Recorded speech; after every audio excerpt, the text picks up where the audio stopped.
Good morning, good afternoon, and good night. Welcome in to everyone watching or listening live or on demand. This is the Makeshift Managers Podcast. I am Austin.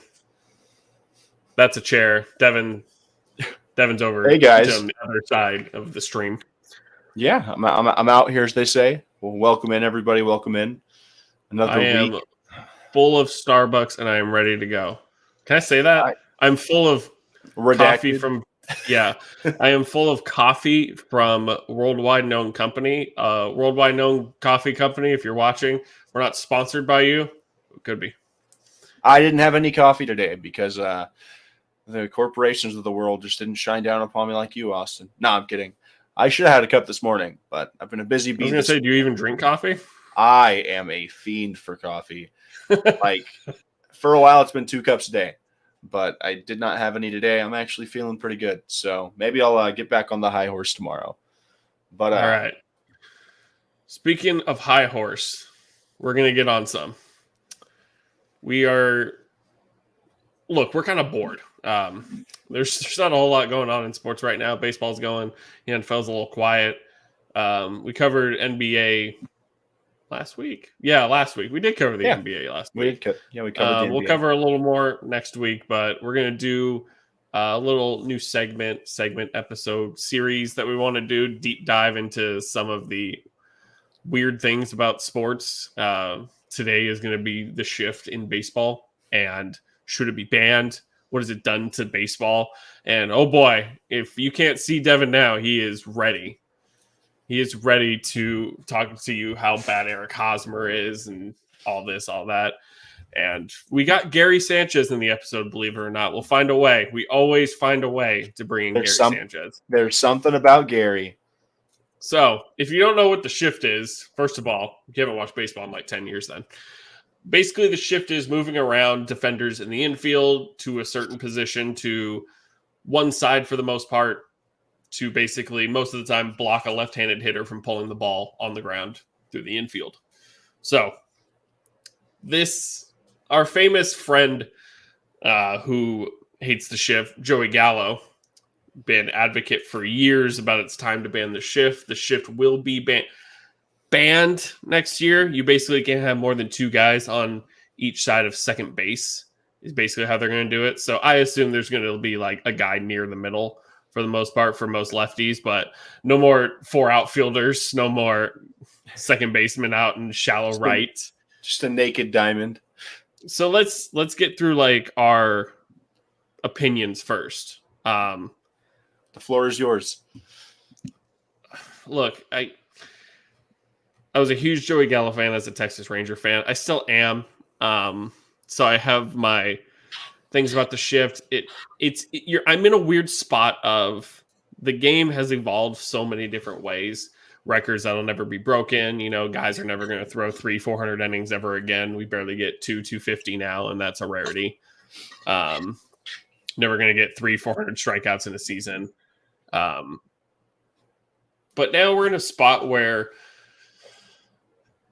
it turned into a game of chess, and now you have this spot where left-handers are basically being outcasted as you're not pulling the ball on the ground for a base hit 9 times out of 10. We're just not going to allow it. And it's been in a spot where left-handers have been told for probably the past 10 to 15 years at this point, so it has fully developed in the game, is that you are told to uppercut the ball, launch angle, exit velocity, hit it out. And it leads most left-handed power hitters to pull. And, you know, you're hitting sinkers, you're hitting splitters, sliders, curveballs. Sometimes they just go straight into the dirt. I think banning the shift is fine because I know it's still going to be in a chance of I'm probably going to see the shortstop up the middle for the most part and the third baseman at the shortstop spot. I'm almost sure of you they're still going to leave third base wide open 9 times out of 10 because you will take every little advantage it gets. We're going to see more base hits, but traditionally, you know, you've had your first baseman, you know, covering the hole and leaving down the line unless you're playing no doubles. You have the shortstop and second baseman kind of up the middle, depending on double play, and you have your third baseman. So there's a lot of holes in the infield. And so instead of having multiple holes in the infield, they decided just to create one giant one that no one's ever going to get to. I think it was just a couple days ago, Yohan Moncada bunted a double down the line. Yeah. And most people will be like, oh, well, why can't you do that? Look, man, one of the hardest things to do in all of sports is hit a round ball with a round bat. It just doesn't symmetrically go together. And I don't know how people do it. I never learned to hit as a kid. I was a pitcher. I just refused to learn how to hit because it just didn't make sense to me. I couldn't even keep two hands on the bat. I kept letting go all the time because I kept seeing players do it. So obviously I knew I could do it. But in terms of the shift, it's still going to always be there in a sense. Like, I know it'll be abused some way or another. But we live in a time now where the pitchers are so fucking good these days that strikeouts aren't at extreme rate. Walks, home runs. Well, home runs aren't happening right now because the ball's dead.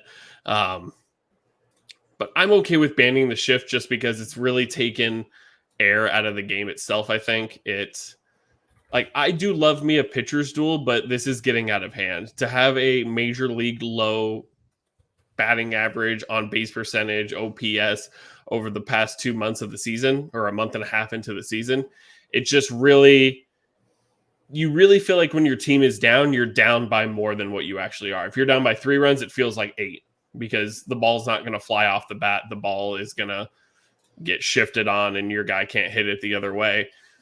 The guys who say, why don't they just hit it the other way, are the guys who will never hit a baseball that's coming at you 100 miles an hour. Like, it's just as simple as that. These guys hit it the other way by accident most of the time. You know, one of those oh shit swings. So at this point in my life, I'm for banning the shift, and it will be implemented next season. I may change my opinion depending how the game turns around next season, if the ball jumps at all. But for now, I'm on the side of banning it. Yeah, the shift is really weird. On paper, I don't hate banning the shift. I think baseball's in a really tough spot just due to the fact that how it's been played and how old the game truly is. There's been little change across baseball in general, especially with the actual mechanics of the game. The game is adapted and it has changed, but there hasn't been many mandated rules put into place for the integrity of the game or to protect the game from changes that some deem detrimental to the overall product. Like, yes, we had the steroid era of baseball, then the league reprimanded a lot of players that were indulging in steroid use, but there was never this, like, the banning of the shift to me is one of these first rules we're seeing where, like, the game is inherently changing based upon the word of the league. Like, we're seeing that now with the pitch clocks and stuff like that. Baseball has numerous problems, and I think banning the shift is essentially MLB's best step in the right direction, but I don't think it's an effective solution to anything in regards to the problems they're currently facing with the game. But it's a yin-yang type thing to me, because for me, the shift itself is just a microcosm of baseball itself. Baseball is, to me, the most chess-like sport that is played on a major professional level because of all of the idiosyncratic choices that are made within the context of a 9-inning baseball game. There's a reason why you have a manager, a pitching coach, starters, relievers, middle relief, closers, position players, platoon guys. The game within the game is so deep that I think banning the shift is just crippling the abilities and opportunities for defenses and teams to be able to actually defend the highest caliber hitters in the league. But baseball has a tough question to answer because I don't have the answer to it. But the shift is a topic that leaves me rather indifferent because I understand both sides. And I don't think either is technically right in the grand scheme of it all. Well, because one of the biggest things I thought about is basically baseball is saying the hitters are not going to learn to beat the shift, so we're banning it. It's kind of where we're at. Yeah. But here's the thing. This isn't the first time this has happened. This is not the first time we have had lack of offense, and we've needed offense to rejuvenate the game in a sense. You want to rewind 15 years ago when Bud Selig basically allowed steroids to go through the system and Bonds and McGuire and Canseco and all these. Bonds was never caught. Yeah, I know. Thank you. But all these dudes juicing, juicers facing juicers, Clemens, Schilling, pitchers, hitters, everyone was juicing. And all of a sudden, this viewership in the game came back up because offense is back up. And then it got into the point of, oh, people were juicing? I don't know what you're talking about. The Bud Selig special. And now we're in a spot where Rob Manfred cannot obviously feed players steroids. And he's at the point where, look, I don't know. This is a whole different episode topic of the ball being live or dead. I completely believe it's dead. There's so many things telling me the ball is dead right now. It is a complete conspiracy theory that the ball does change. None of us will ever truly know as fans. We just have the eyeball test of, man, that ball is not moving at all. Pitchers are always at a disadvantage because they have just gotten better than hitters over the years. Even taking away foreign substances has not stopped them. You look at guys throwing wipeout sliders, 100 miles an hour. Garrett Cole's pitching right now, and he just threw a cutter almost in the dirt and got Austin Hayes to chase. But the cutter was moving 90 miles an hour. That's wild, and he'll gas you with 100. Pitchers have been flat out better lately. Pitchers, I believe, are drafted more, it seems like, and turn out to be better. It's the game is in such a weird spot because defense just keeps getting better and better. A lot of guys are coming up being really good defenders. A lot of good coaches turning people into great defenders. There's just not many things going on anymore that this is really the only thing Rob Manfred can do that he has left. Aside from metal bats, but we don't want any homicides in the 2023 MLB season. You cannot give Giancarlo Stanton and Aaron Judge metal bats. Those dudes are hitting dead balls still into outer space. Like 115 miles off the bat with wood. Imagine metal. It's a gunshot. It like any pitcher that has a comeback or hit them in the shin, it's going through their leg.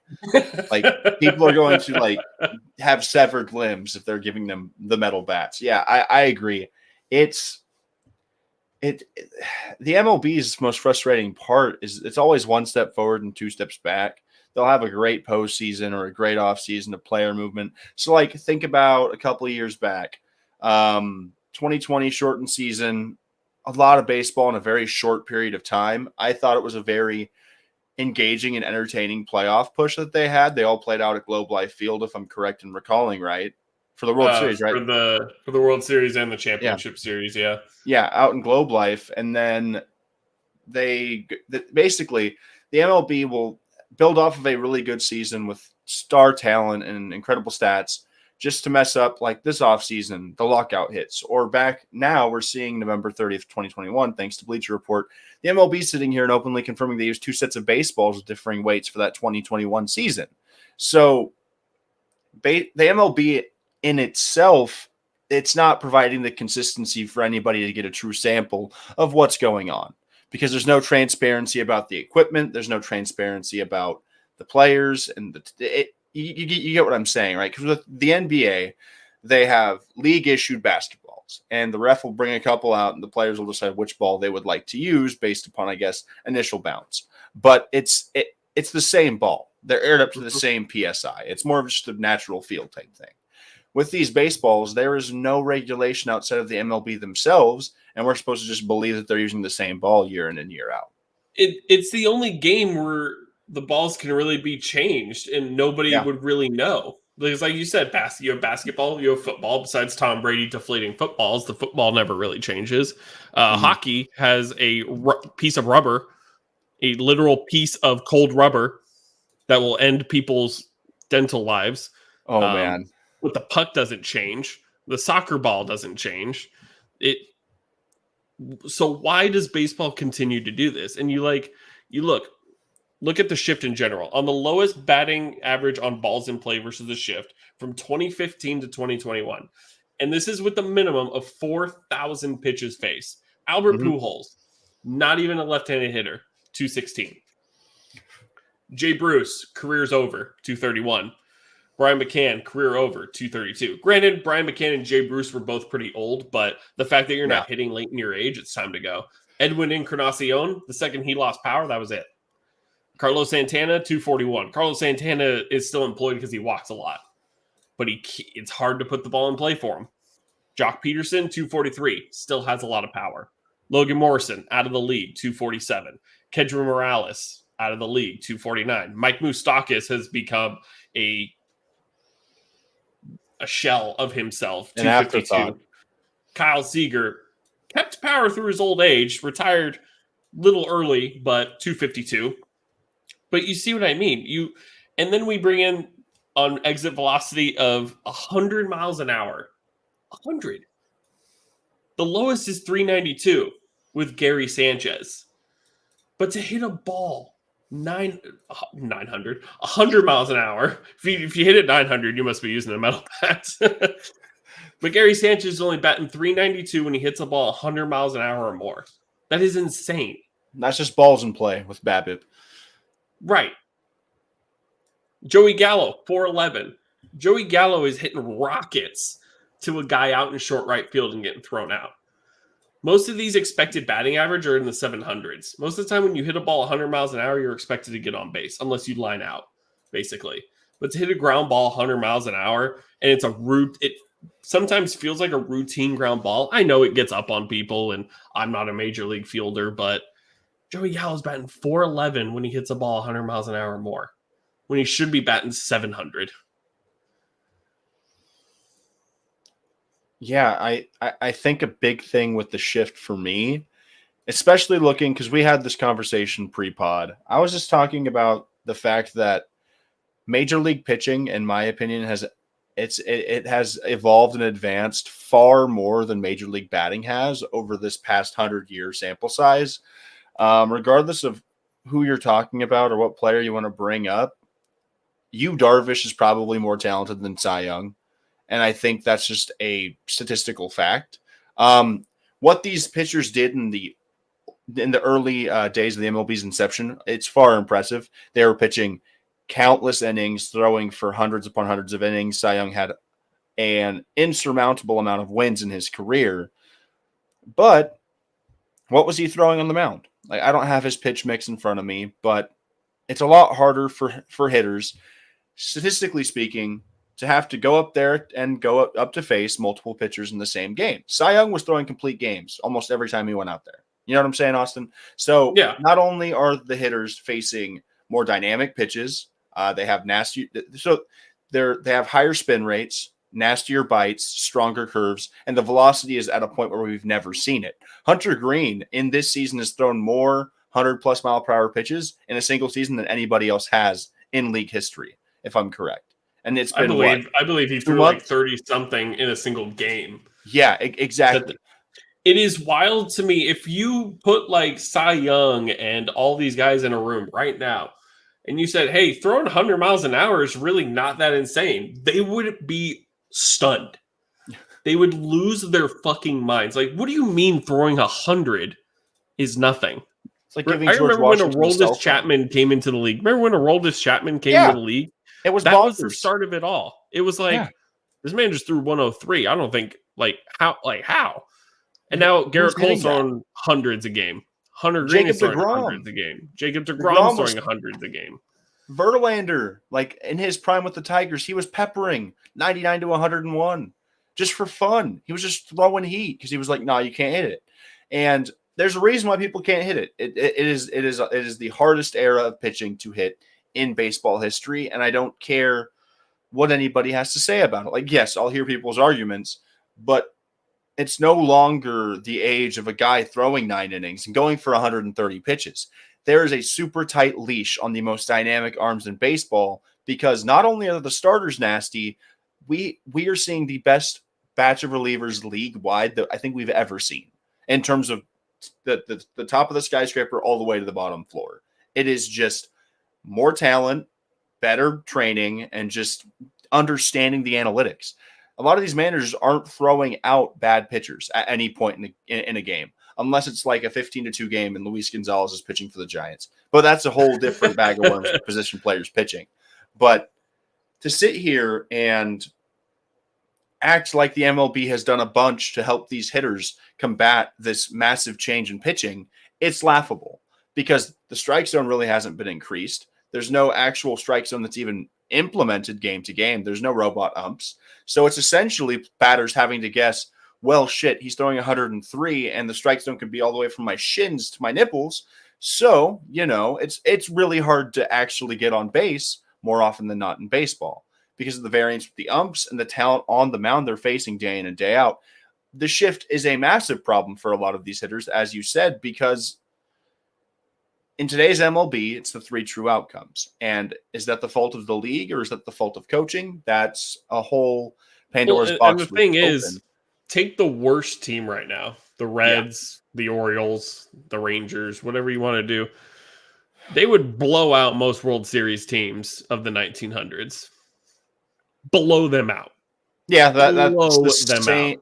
It's the same argument as like Alabama versus like the Jaguars from years past, or Kentucky versus like the Bobcats. It's yes, people who say like, oh, the best college team could beat the worst NFL team. It's just not true. They can't. Never. A AAA team will never defeat the Cincinnati Reds. If you threw them like in a 10-game series, maybe once, maybe. But most of the time, you're throwing guys who would never make a major league roster, an NFL roster, this and that.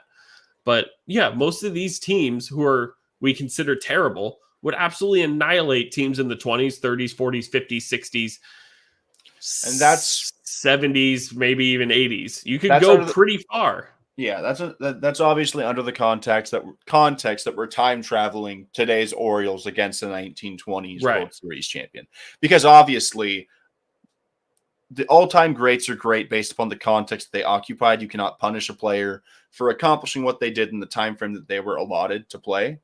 So no shade to your Mickey Mantles, Babe Ruths, Bob Fellers, all of these great players for their time. But the amount of science and data and just raw talent that we're seeing now, it's absolutely insane. Adley Rutschman is 24 years old, getting his first time to actually start the MLB. There's a reason for that. There's a genuine reason why we're seeing younger, because the thing is, back in the day, like, I don't know when Jeter was called up by the Yankees, but he was really young. Albert Pujols, extremely young.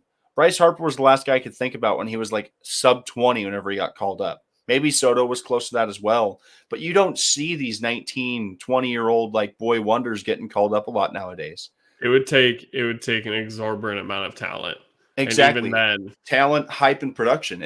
You just don't see it. But back in the day, even back to the early 90s, your top picks were usually getting a lot of run in the MLB because I don't think the transition was that stark, or at least compared to today. And you kind of look at, a lot of people always say Pete Rose and Tony Gwynn would have had a field day with the shift. You were right.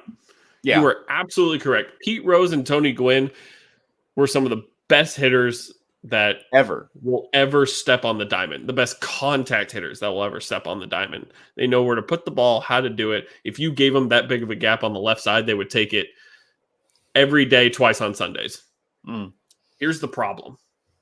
Now, I'm not going to say compare them to Pete Rose and Tony Gwynn, but you take the type of hitters that they are, slap hitters, contact hitters. Who does that anymore? What kind of leadoff guys do we have these days? Guys who hit bombs. Like, I literally pulled up box scores from yesterday because I was ready to see it. You have Jose Altuve. Now you have teams who still have a fast contact hitter at the top. But you have guys like Jose Altuve. Jose Altuve is a home run threat every time he's up.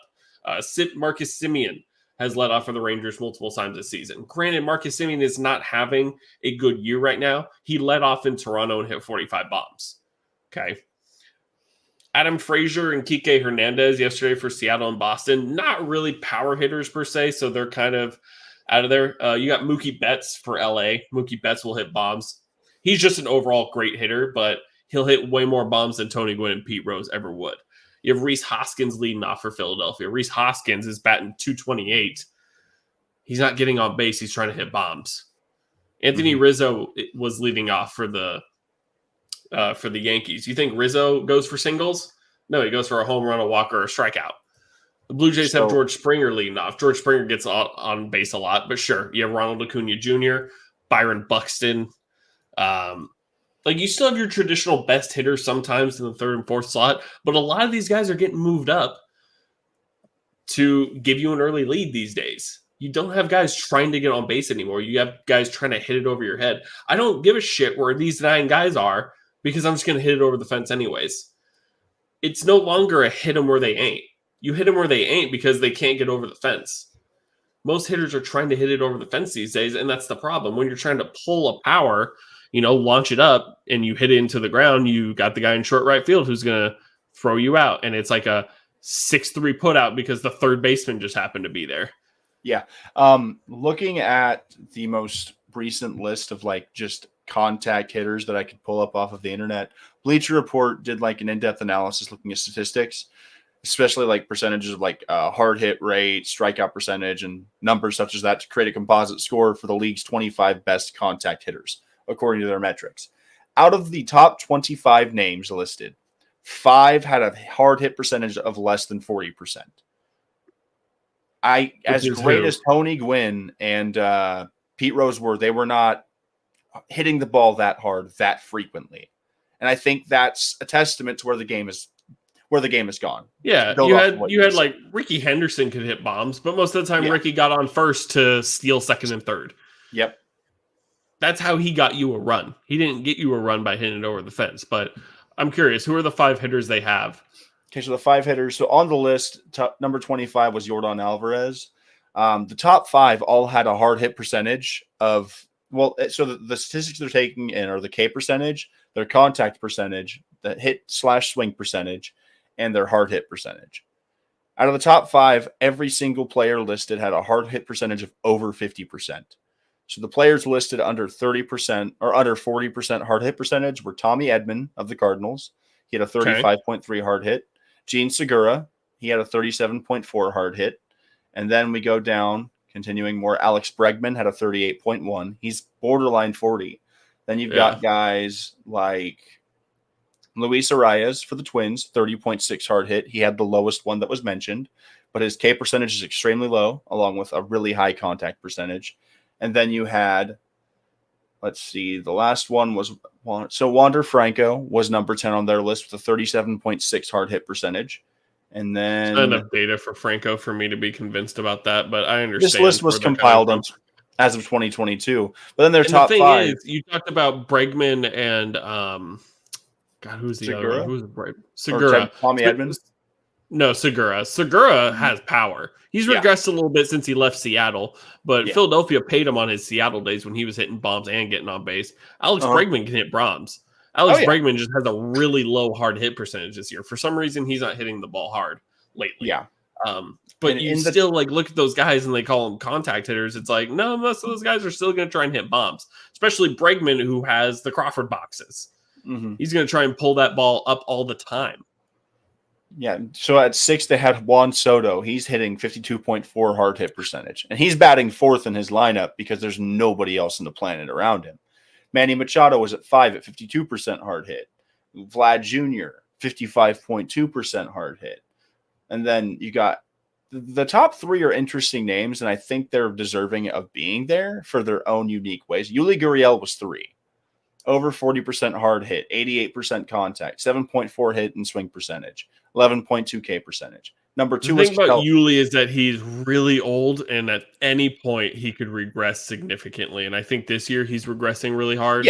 Yeah, I agree. But I get it. This was January of this year, so this is before the season hit. Ketel Marte was at number 2. Whenever he's healthy, he is transcendent. He is a great ball player, and he's at almost 50 himself at 48.4. And then number 1 was Michael Brantley, and he's got a respectable 43% on the hard hit. So what the point that I'm making is that the typical slap hitter, get on base so somebody else can bring you in, you're seeing a lot of these guys that can hit for average and get on base a lot, Juan Soto included. But due to the way that the game has evolved and the way that the athletes have evolved, they don't need to really slap hit as much as they've ever needed to. Because they can hit it over people. Steph Curry found out that 3 points is more than 2. Yeah. So he just started shooting 3-pointers, and he just absolutely transcended the league. Mm. People started finding out that you can score runs by, instead of stringing multiple hits together, you could just hit it over the fence. This Yep. is where we are now. It's really hard to string hits together and get a rally going. Unless a pitcher is doing really bad, it's hard to hit like single, double, single, move a guy over. It's hard to do that. It's hard to get 3 or 4 guys in a row. If you get one guy on, the next guy hits a bomb, your hottest guy hits a bomb, you're up 2-0. Mm-hmm. Now it doesn't matter what the next guys do. You're already up 2-0. They don't have to drive anybody in if they're slumping. And look, I'm going to bring up Joey Gallo because his career started in 2017. Yeah. Shift was way in advance at this point. We are shifting this season more than ever. I believe the number was 39%. Last season was 35%. So we're shifting currently this year more than ever with it being banned. I'm not surprised. There were about 6,900 shifts in 2013. Have it right here. Compared to 59,000 in 2021. 59,000. All Joey Gallo knows is being shifted on. It's all he knows. It's all Corey Seager knows. Yeah, it's all Corey Seager knows. Maybe not Cole Calhoun, but I'm just naming Rangers because I watch the games a lot. Yeah. Nathaniel Lowe is really the biggest guy on the team who doesn't get shifted because he hits the ball the other way. But the problem with that is that Nathaniel Lowe is so strong. The second he pulls the ball, he annihilates it. Mm-hmm. He's so strong he could put the ball in the seats. But since he's been shifted on so much, he decided to learn how to hit the ball the other way and not be shifted on as much to take away some of his power, give and take. I would love to see Nathaniel Lowe hit more bombs. I believe last season he was batting over 500 or 600 when he pulls the ball in the air because he's so strong. Mm-hmm. But all he knows is a shift. And you look at guys like Ryan Howard. After 2008, after the World Series win, Ryan Howard was never truly the same. He had a bad injury, and that was it. But it didn't help that all Ryan Howard really knew how to do was strike out Walker Homer.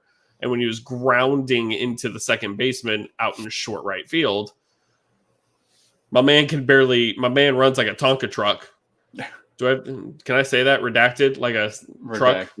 He's a very, very, very... He lumbers down the base pass. He was never going to be... down the baseline. His Savant page was going to show you blue in the sprint speed. Right. You look at Jay Bruce, who, got old, but they got old into the shift. They were no longer what they did worked anymore. The pitching and defense has won this chess game, and now the judge is like, okay, we got to do something about this. Well, imagine that you're playing chess and the board gives one half of the game 2 kings and 3 queens. You're not going to fucking win. It's because my biggest thing with the shift is baseball took a step in the right direction because I'm going to level. Baseball throughout the history of the game, it's all about getting it sneakily. It's all about trying to find advantages. Before we had steroids, there was pine tar and there was cork bats. And then we had the steroid era where the playing field was essentially leveled, and you could have pitchers that use pine tar or their own substances to get better grip on the ball, as players could get better grip on the bat and more power. But the steroid era leveled the playing field to a certain extent. I don't care that pitchers don't appear to use steroids. If the hitters are doing it, why wouldn't the pitchers do it? You get what I'm saying, Austin? So the steroid era, it's a level playing field in my eyes because is it cheating? Yes, but if everyone's doing it, who's technically cheating? And then we go now to this era, post-steroids, where we have a lot of changes that have benefited the defense. And we've seen it throughout history with the NFL and the NBA. But the thing about those sports is the changes aren't as integral to the game process because the amount of game time you're seeing per play, especially in the NBA as opposed to the NFL or MLB, there's more action and there's far less downtime in a basketball game than there is baseball. But there's been plenty of instances where the NBA has made modifications to what is a legal or illegal defense. Throughout the 90s, if you were going to send over a double team in the NBA, you had to send that person literally off of their guys straight over. If you had somebody lurking on the baseline or working their way to the paint, it was considered an illegal defense. It created this aberration where you had insanely great isolation scorers, i.e. Michael Jordan, who would have produced in any decade, but it genuinely helped him that he was on an island with whoever was defending him because he was that athletically inclined. Then we saw whenever Shaquille O'Neal was dominating defenses in the early 2000s, they were able to bring in the modern day zone defense. The game evolves based upon the level of play that you're able to see. The MLB has just been so entrenched in their own ways that they've never really had the opportunity or the chance to make those changes. And the shift has presented a problem that I don't think is intrinsic to just the shift itself, but we have gone almost 20 years now where the MLB has done very little to benefit the batter, while at the same time doing as much as they can, not even as much as they can, but defenses and pitchers have benefited far more from the advancements in this game than hitters ever have. And so it's essentially here's the problem, right? You Yeah. have, what can a hitter do? He can't change to a metal bat. Nope. That's illegal. Can't do steroids. If you were to change your steroids, could be steroids. That's what they did. But what can a hitter do? A pitcher can just learn a new pitch or throw a different pitch in a different situation, or get a good catcher that can frame. Get a good catcher that can frame, yeah, or have Angel Hernandez behind the plate. There's so many statistical advantages that a pitcher has. What can a batter do? When you change your approach, this takes years to develop.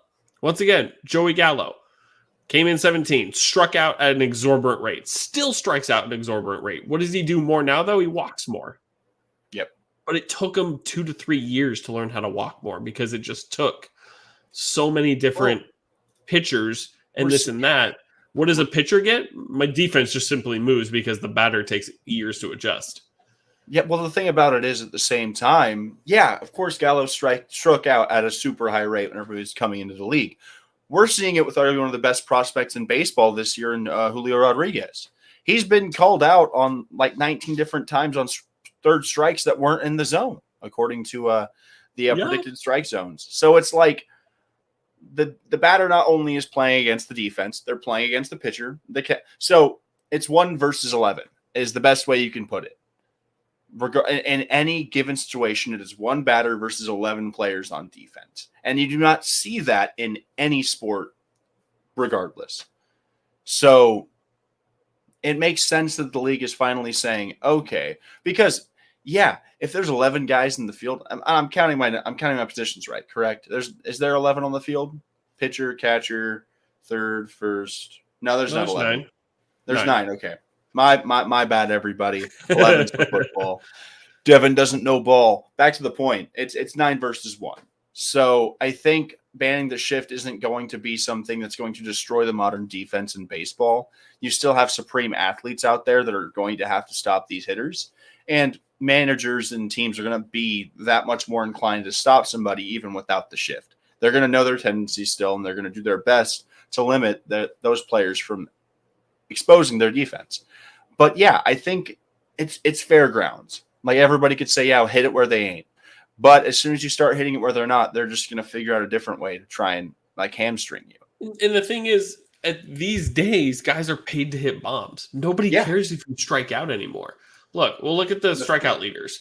So at the top, you have Patrick Wisdom. Patrick Wisdom doesn't get paid a whole lot, so he kind of can sit down on this one. Number 2 is Eugenio Suarez. Suarez batting .225, but he has 8 bombs and 21 RBIs. He's walked 18 times. He's doing exactly what Seattle expected him to do. He's going to hit 30, 35 bombs. He's going to bat under 220 or under, I won't give him that, under 250. Franmil Reyes, Dansby Swanson, Kyle Schwarber, Chris Taylor, Cody Bellinger, Julio Rodriguez, Adam Duvall, Adolis Garcia, Seiya Suzuki, Joey Gallo, Reese Hoskins, Ryan McMahon, Austin Riley, Giancarlo Stanton, Trevor Story, Bo Bichette, Robbie Grossman. I'll stop at Robbie Grossman because who before that did I name that isn't a power hitter?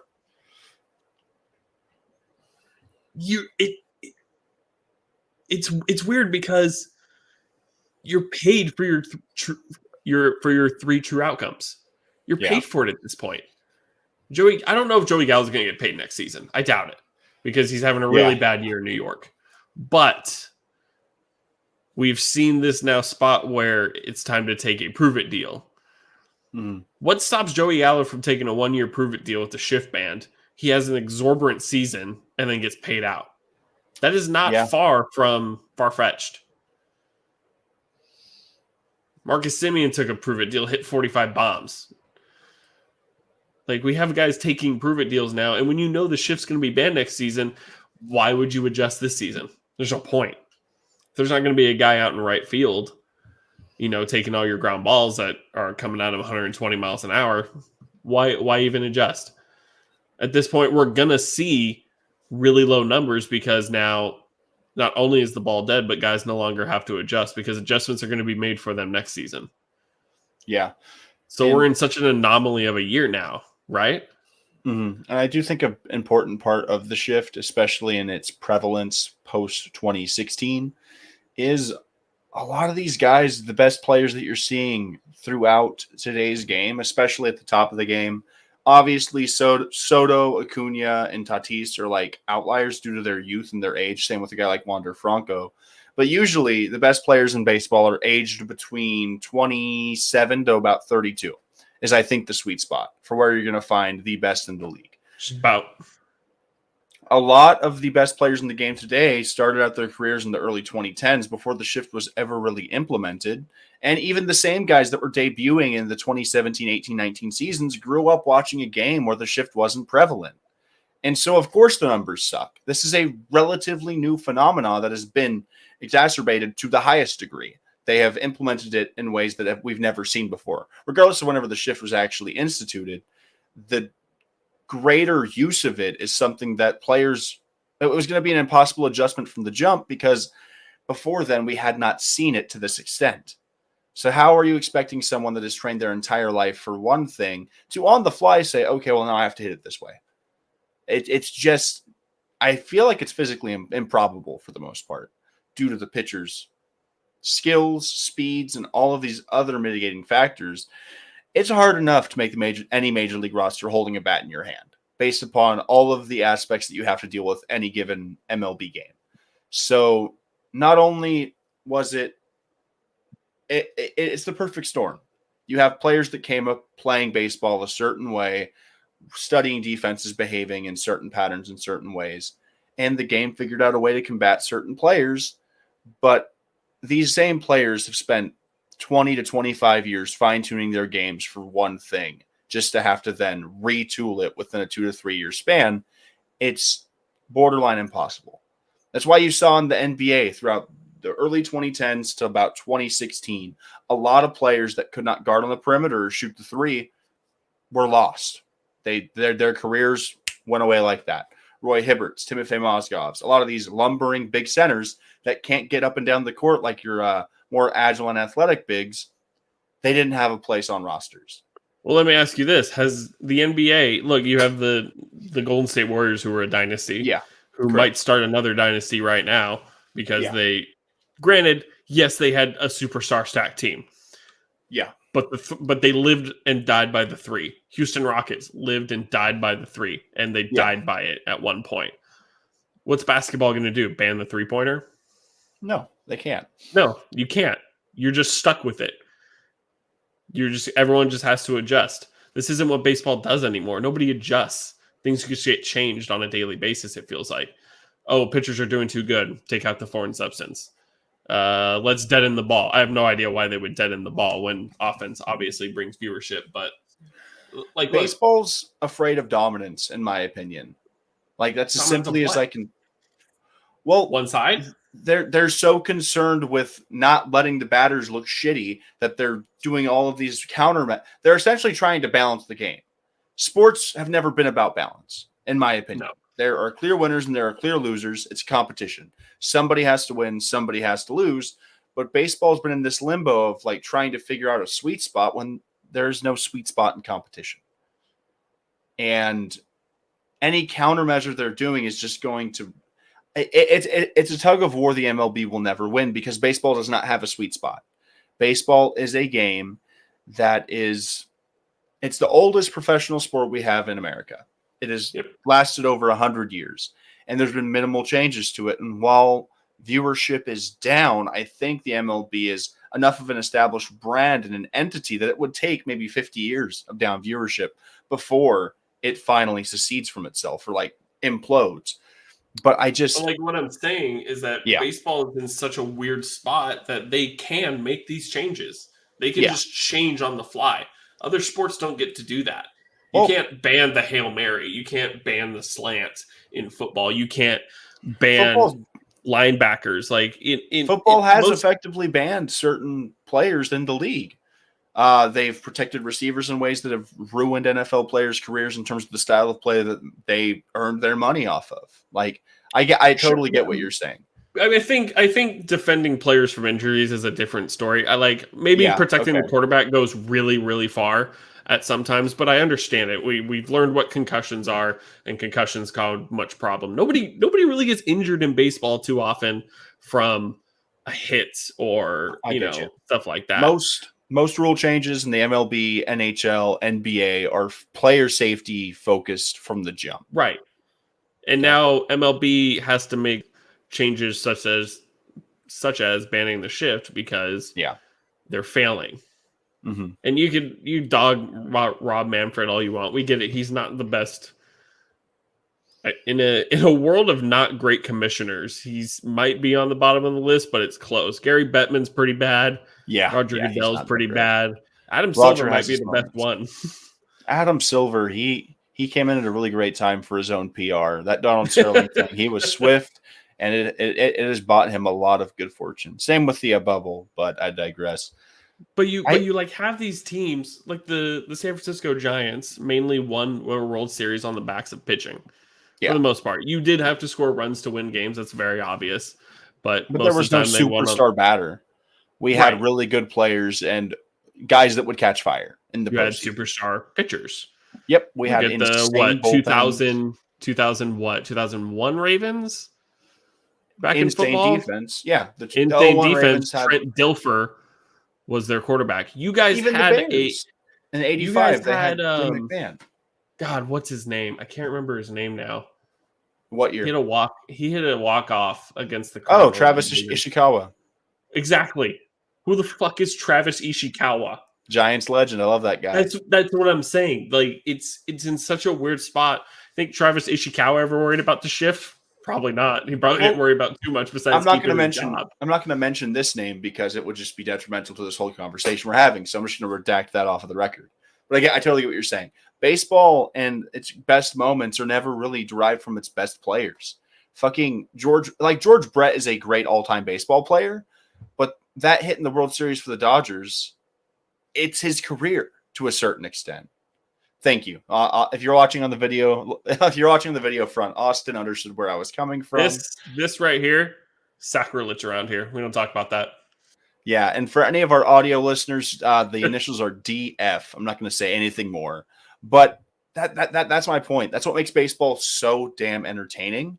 And I don't even know what my point is on this front, but it's like what you said. It makes baseball so entertaining, but yet it's dying at the same time. You can't market what makes baseball great, and that's the toughest issue they're having. Because the NFL, it's a violent sport, and the biggest stars they have tend to be the quarterbacks. Quarterbacks are easy to market because the namesake, their face, you can plaster them on billboards. Tom Brady is Tom Brady's the biggest football entity since I don't know the Jerry Rice, for layman's terms. Baseball doesn't have that football entity of all time ever. Yeah, Michael Jordan, what he did for basketball, it's insane. Like they've developed global games because of the ability to market individuals that are of a higher plane. Baseball itself doesn't market any of their stars, to the point where now they're having to diametrically change the game because people aren't engaged. Well, I think it's because it takes so many guys to have an impact. There isn't like the quarterback has the most impact on a game because he's in control of the offense. No real one guy is in control of the defense. It takes 11 guys to have a good defense most of the time. You can maybe have one bad spot, but most of the time, it takes 11 guys. For the offense, it takes a line, it takes receivers, but most of the time you're marketing the quarterback. For the NHL, you have guys like Alexander Ovechkin, Connor McDavid, Leon Draisaitl, Nathan McKinnon, Sidney Crosby. You have all these guys who are not even on the ice a third of the game because that's just how hockey works, but they're marketed extremely and they are the forefront and face of the team. most people, if you're not a baseball fan, you don't know who Juan Soto is. You don't know who Bryce If I Harper is. You don't know who Mike Trout is.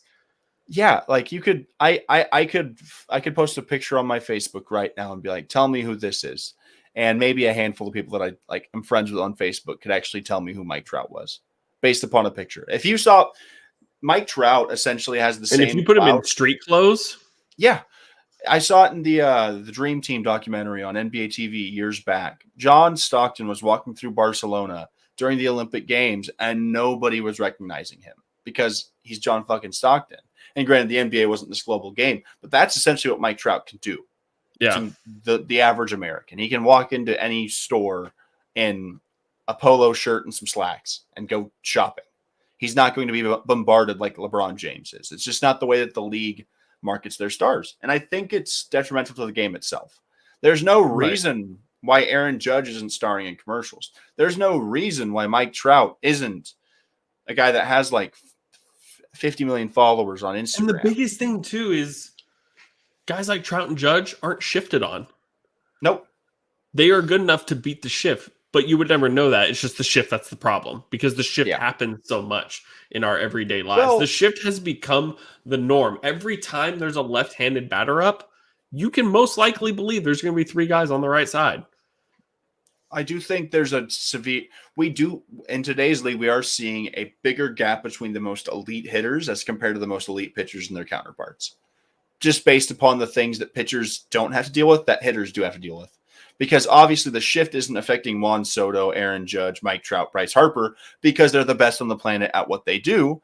Right. But due to the shift, you can have pitchers that are more of your 3, 4, 5 guys that are still able to put up competent stats and competent expected stats and stuff like that because of their defenses. Like, who's the pitcher out in Cleveland? Zach Plesac.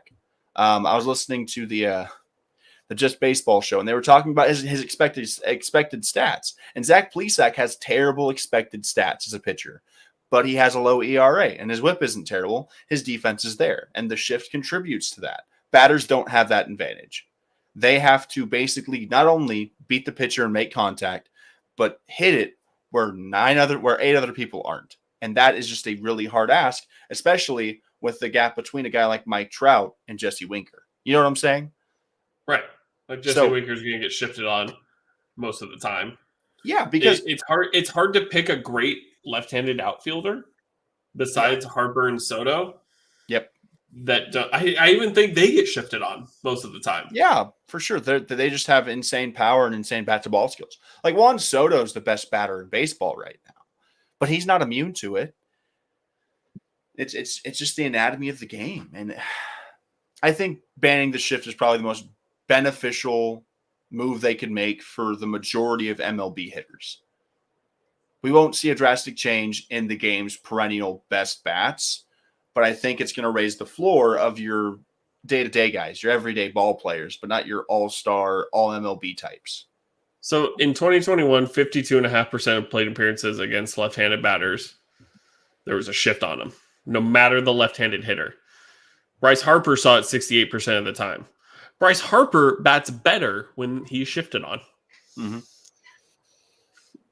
Let me look at Juan Soto just for the hell of it, because now I'm curious. Like, you have guys who have evolved to be these great, talented hitters, but how does the shift hurt them? I might not be able to find this, but I'm sure Juan Soto gets gets shifted on a decent amount. Why? Because he's left-handed. Ohtani probably gets shifted on.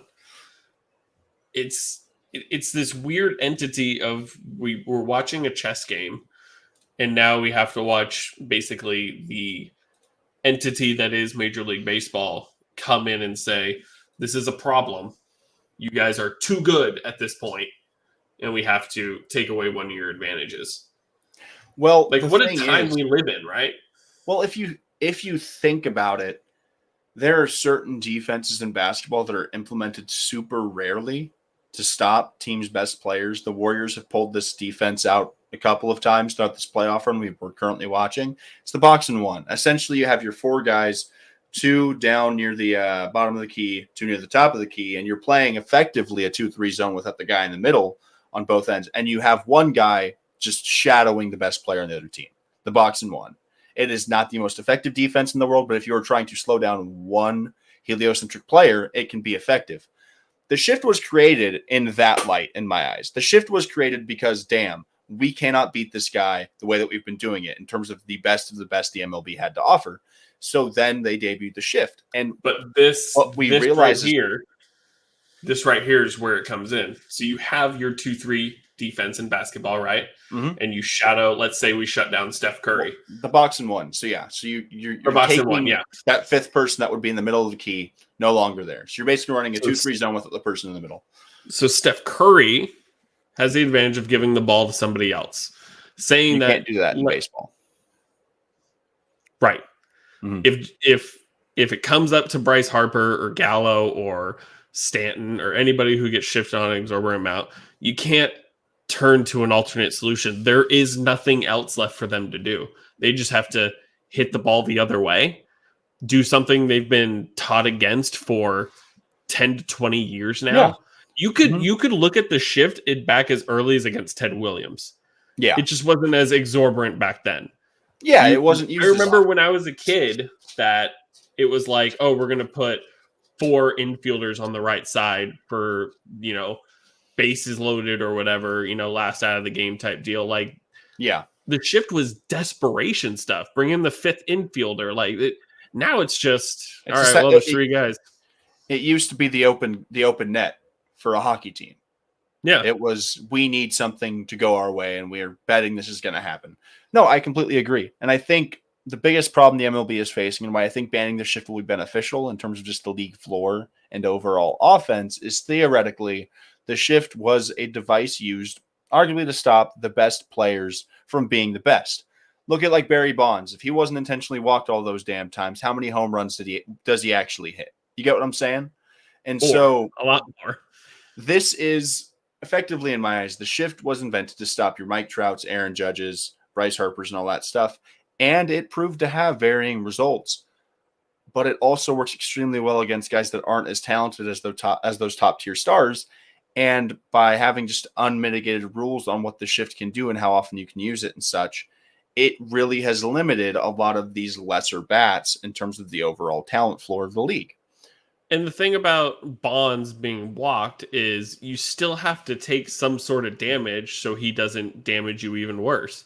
You don't get to choose what happens. You kind of do, but you don't. You can't be like, oh, I just want Bonds to strike out instead. That's a work like that. Then you have to pitch to him. What's the consequences of pitching to him? He might take you yard. So what's instead? What didn't Joe Madden walk him with the bases loaded? Somebody walked him with the bases. Everybody should have. Everyone should have. There's no reason to not walk him with the bases loaded. I don't care if it walks you off. Joe Madden walked Josh Hamilton with the bases loaded. He walked Corey Seager with the bases loaded. There was things that he had to take damage on so he didn't get hurt further. Mm-hmm. The shift has almost no disadvantages because simply it hasn't been. We need another 10, 20 years of the shift for it to dissipate, because now we have to take this whole new slug of players. Adley Rutschman is not going to learn how to hit against the shift. We're not even at that point.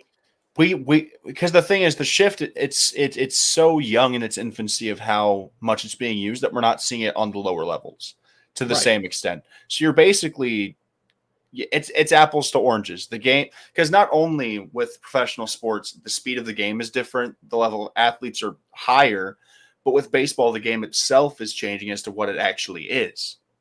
Like in basketball, you're putting the ball in the hoop, and there's some more sophisticated defense and offensive schemes you're going to be doing. Same with the NFL and the speed. But the game is relatively the same. There's not a whole lot of different stuff going on. Baseball, it's night and day, because the holes that you're hitting into in AAA or single A or even college just aren't there at the pro level. Right. And so it'll take decades for this instance of the shift. Because, essentially, this is an evolutionary part of baseball that now has created a problem because it's so new that it will take until you and I are in our 50s until the game actually could correct it itself. So the league is saying, our offense is so bad now, we're stepping in before it's going to get worse. And because unmitigated, the shift would drop offensive stats perennially until players come up looking to play against it. Learning to because hit to all fields. it's such a drastic change compared to what people were raised trying to accomplish. Yeah, obviously we'll never see a Tony Gwynn, Pete Rose type again in terms of just that specific person. And then the type of player they are is so dead these days. Mm. It would take, like I said, it would probably take like Mike Trout's son's generation to learn how to now beat the shift. Yeah, Fernando Tatis Jr. Jr. Yeah, of course. It's I understand the traditionalist and baseball fan that says, well, hit it where they aren't. Well, in today's game, it's not that simple. Baseball players have gotten so good to where hitting it anywhere is a miracle in and of itself. There's a reason why 250 is a good batting average. Hitting a baseball is one of the most impossible things to do in a sporting event, period. So I think it's time we actually, did something in the favor of the hitter. Here's a good example. You make pizza. Yep. How ingrained is it in you to make a pizza daily? You don't have to tell me how many you make, but it's pretty automatic, right? Am I 5 days throughout the week that I'm there? Yeah. It's You don't really think about it. Now let me come in there and teach you how to make a pizza a completely different way. It is going to take you a long time to pull out of your ways. Yep. And then make this pizza the new way every single day over and over again. And even then, sometimes you're going to go back to your old ways. Yeah. It's the same idea as what happened in California's education systems around the time when I was in high school to when I was graduating. Common Core math. There was a diametric shift in how people wanted the youth to analyze and attack math equations. And the problem was they were instituting it at the post-secondary levels of like high school. So yeah, you have your K through 12, which is, your pre-university level classwork. But you have these students that are aged 14 through 18 that have been doing math a certain way since they were 5. And they were beginning to institute Common Core mathematics, which emphasize finding different ways to solve the same problems. But if you've been taught for the last 15 years, this is how you solve these problems, and this is like the structure you're going to use, it's exactly the way you put it. It's an impossible task. It will take countless hours to correct, and for professional athletes, years to finely tune. And what they did with Common Core math is simply started teaching it much, much earlier. Yeah, exactly. And I did not start algebra, so I'm a little bit older than you. I don't know when you started algebra. Mm-hmm. Do you remember? I was in Algebra 1 my 6th grade year. Okay, so same. So it didn't change between those 5 years, I think, is between us. Oh, wait, no. My 7th grade year, I was in Algebra 1. Okay, so a little bit later. Yeah. So I started algebra in 6th grade, struggled with it mightily, still do, just something I don't get. There are now 3rd, 4th graders learning what I learned in middle school. Yeah. So they have just up to the game, basically made it harder, being like, okay, we got to start earlier because it's got to get ingrained earlier. And this is coming from somebody who took all the gate classes when I was in elementary school. I was a smart kid. And then algebra came along and sent me to the shadow realm. So because I just went from all these plus, minuses, multiplication, division to find X. What the fuck do you mean? Where'd this letter come from? Now you look. Huh? I thought English was last period. What the fuck are we doing here? And now you look at the shift. It's okay, just pull the ball, hit it over the fence. Well, there's somebody there. Yeah, there's somebody there. Mm-hmm. Right. Just hit it over the fence. Right, but we're surprised when we get 40 to 50 home runs a year. Yeah, we play 162 games and we have about 500-600 at bats. Mm-hmm. And you want me to pull the ball every single at bat? Yeah. It'll take 15 to 20 years for that to change if we didn't ban the shift now. So I think banning the shift overall is going to be healthy for the game. And in terms of there will be some sort of this dynamic shift in baseball, I think we'll see a lot more offense for sure, because there's going to be a lot more. It's going to be a little easier to string hits together, because most of the time when you have to string hits together, you need a left-hander to be in there and do it. And most of these times, left-hander will ground right into the guy in short right field. Now those balls are going to start turning into singles. Now you're going to start stringing hits together. They're still going to hit bombs. It's what they do. Joey Gallo's still going to hit 25, 30 bombs. Maybe not this year, but most of the time he's hit 25, 30. Aaron Judge is going to hit 35-40. Stanton's going to hit 35-40. They're still going to do their things, but they're going to start getting on base more all of a sudden. They're going to start walking less because they're going to think they can push more. There's give and take. I think there's going to be a lot less walks now for sure because with that guy there now, they're going to think they can pull it much more often. They're going to be swinging at pitches way more. Baseball's fucking wild. Yeah, dude. Baseball's got a lot of these subjects we can kind of just sink our teeth into. But I'm excited that baseball's attempting to make a change. It's a very stubborn sport. It's a very rigid sport. There's a lot of unwritten rules and a lot of stuff in baseball that I don't think make a lot of sense a lot of the time. So I think it's important that baseball's actually trying their best to make the effort. It's literally the best they can do. Yep. There's not really much else left to do for them besides juice the ball. So if you learned something new today from us, congratulations. We also learned a lot today, actually. We're going to try and do more of these deep dives when there's not a whole lot going on before football season. Got some interesting topics to do. We want to do pace of play pretty soon. We have a guest for that. I want to tell stories of great teams with bad managers because it's what the White Sox are doing right now. It's what the Rangers did after Warren Washington. Grant wants to talk about Brad Osmus and those Tiger teams that somehow he can get a world title for. I've been spoiled. Bochy to Kapler's. Hey, Bochy sold his soul, and you can't convince me otherwise. Hey, man. Souls are temporary. Championships are forever. Am I right? With that, I think that's where we're going to end. We're going to end on that one right there. Oh, man. So let us know how you feel. Let us know how you feel about the shift. Comment below. We'll be posting this video throughout the week. So comment below if you've made it this far. If you made it this far, you're a trooper. Yeah. I don't have any money to give you, but here's a thumbs up. So thanks for hanging out with us. Thanks for listening with us.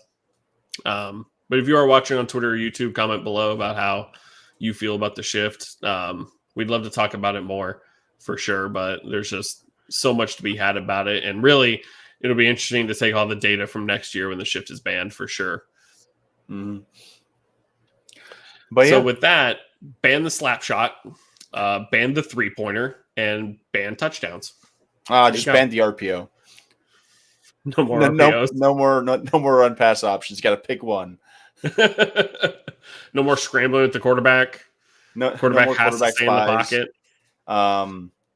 Yeah, and then there's just include offsides in soccer. I don't care where somebody's lined up.